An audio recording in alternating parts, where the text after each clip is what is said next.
Assalamualaikum warahmatullahi wabarakatuh. Jumpa lagi bersama saya Kang Kaskis. Dalam video kali ini saya akan memberikan tip perawatan tentang alokasia. Tapi sebelumnya ini saya cuma ada pembandingan tanaman yang saya miliki, tanaman murah semua ya.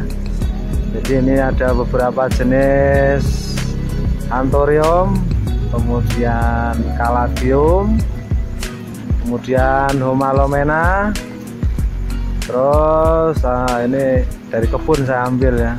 Terus kemudian ini ada beberapa jenis anthurium variegata yang masih kecil juga, nggak kuat beli yang gede.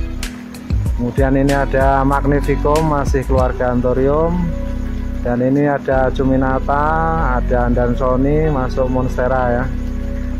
Kemudian masih superboom, ini keluarga anthurium juga, dan ini kecil-kecil juga keluarga philodendron, ada black cardinal, melano dan sebagainya. Kenapa saya mempunyai beberapa macam araceae ya, mungkin ini ada aglonema karena memang buat perbandingan gimana cara perawatan dan budidaya mereka. Ini ada sansevieria ya, masih kecil-kecil juga. Usahakan kalau mau belajar ya dari yang kecil, dari yang bayi. Selain di kantong nggak membebani, kita juga tahu karakternya. Dan tak lupa juga ini adalah tanaman favorit kita, tanaman favorit saya terutama ini adalah alokasia. Dan mungkin di belakang ini masih banyak, tapi ini yang saya video ada di teras rumah saya.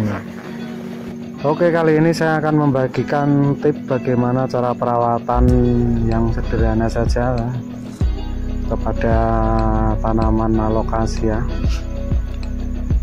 Oke, kita mulai saja. Yang pertama tentu saja tempatkan tanaman alokasia di tempat yang teduh ya, bisa di bawah paranet atau bisa di teras rumah atau di bawah pohon. Itu tip yang pertama.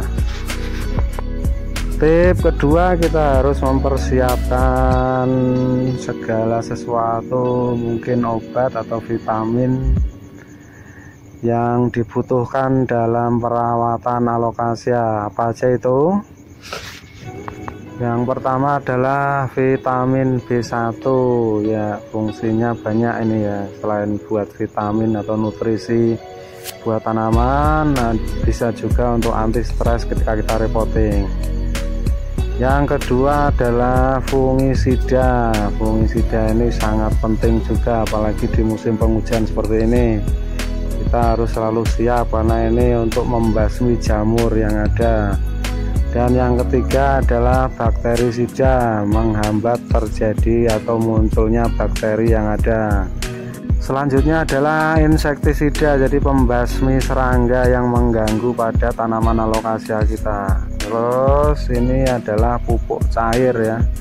Ini saya buat sendiri dari bahan kotoran kambing, kemudian saya rendam dalam tong atau drum atau bisa ember, kemudian dicampur dengan air dan kita tutup rapat sehingga kita mendapatkan sebuah pupuk yang bagus. Ini selama 2 minggu kira-kira bisa langsung kita gunakan. Tapi kalau nggak mau repot ya, kita bisa gunakan pupuk pabrikan yang kita beli di toko tanaman.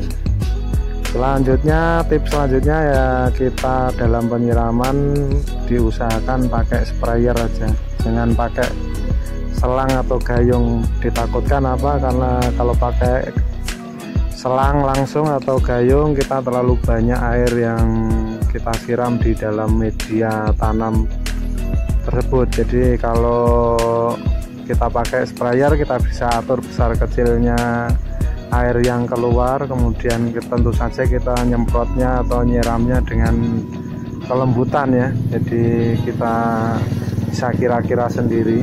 Kemudian jenis alokasia ini tanaman yang nggak suka akarnya kena air, jadi kalau sampai kebanjiran akarnya di tengah-tengah saya kira ya.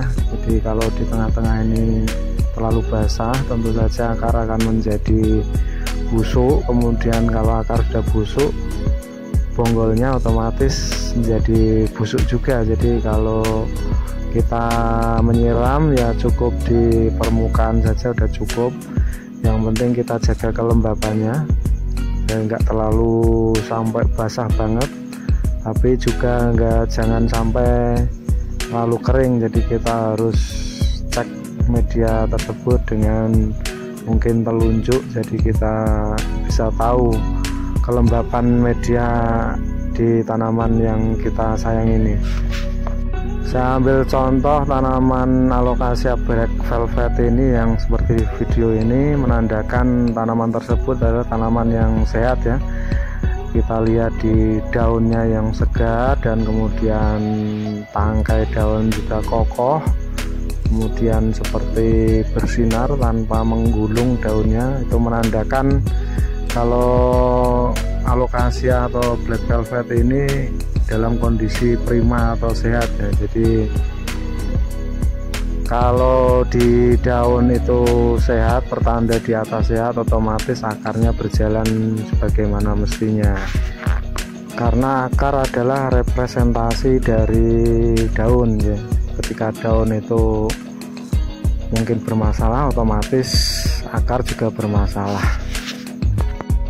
Kemudian tips selanjutnya adalah jangan sekali-kali mengganti media jika tanaman tersebut dalam kondisi sehat.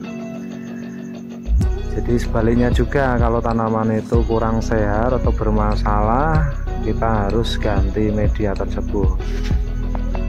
Karena ditakutkan ketika kita bongkar media atau mengganti media, kita nggak hati-hati akan fatal nanti akibatnya. Karena apa? Nanti ketika kita bongkar media karena kurang kehati-hatian kita, ada akar yang putus atau mungkin batang yang luka. Jadi ketika kita tanam kembali nanti akan bermasalah dan mungkin akan menimbulkan masalah yang lebih serius nantinya. Tips selanjutnya adalah selalu gunakan media yang poros untuk tanaman yang kita sayangi ini. Jadi Alocasia salah satu jenis tanaman yang membutuhkan media yang poros ya, seperti video sebelumnya yang pernah saya buat. Jadi kita harus selalu membuat media atau menjaga media itu tetap poros, dengan mungkin tataan di sepertiga ke bawah media itu dengan ganjalan mungkin styrofoam atau kerikil atau bata yang membuat aluran atau saluran air itu cepat mengalir, jadi cepat habis di dalam media tanam tersebut. Saya kira itu saja tip-tip atau cara perawatan sederhana dari saya, dan itu hasil dari pengalaman saya ketika saya merawat Alocasia. Jadi mungkin ada yang salah atau ada yang kurang, bisa dimaklumi atau bisa ditambahkan lewat komentar di bawah video ini.